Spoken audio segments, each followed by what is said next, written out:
Going back to the sub 3 hour marathon, thought that was so cool how you documented that journey.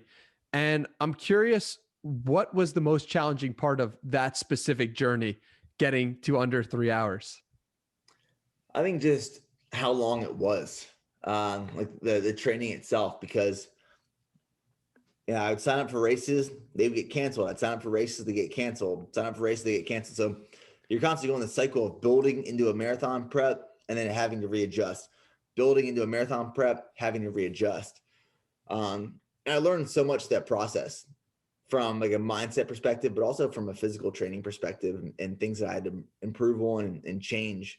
Um, so I just learned so much about running and how to get faster by using like aerobic base building, by using tempo runs and track workouts to like slowly improve. Because the thing about endurance is you can improve your endurance pretty quickly, but like to get to a certain level, like to run a sub 3 hour marathon, I had to go back to the basics, and I had to spend a lot of time running slow, easy miles to build this aerobic base.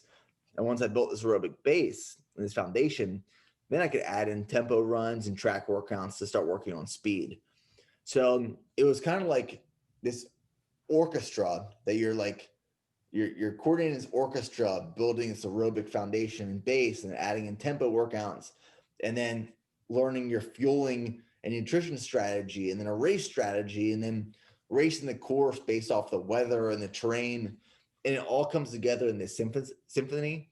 And then like the day of execution, it just like it clicks and it works after a taper and you're fresh.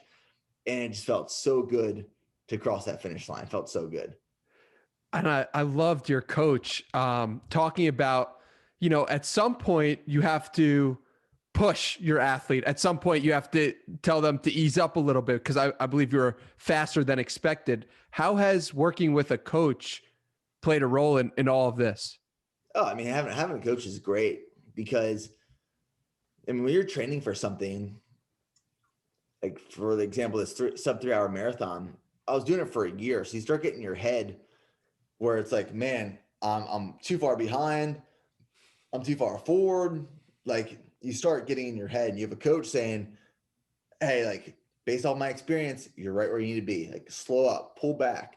Uh, or you're running too hard. Like you're running a threshold or you're like gonna red line.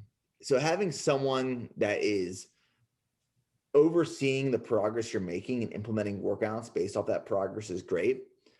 But like running, for example, I don't know if you ever saw the movie Ford versus Ferrari. Like running is, I like compare running to that, where like if you have a vehicle, if you have a car and you want it to go fast, you can push that car to like red line. So like if you push it past red line, RPMs go too high for too long, that engine's gonna blow up and it's not gonna be reliable. It's done. So you want to hover right under red line, so you're going as hard as possible for as long as possible without breaking the engine. Your body's the same way for like a run like that, where you want to be right under red line on certain parts of that run, no matter what distance that is. You want to be pushing it to the point where it's going as hard and as fast as possible. But if you cross that red line, it's going to give up on you.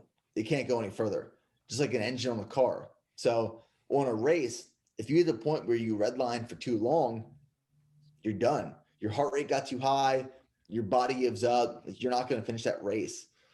So that was like one of the best comparisons I ever picked up on. And learning how to race smart is super important for something like that.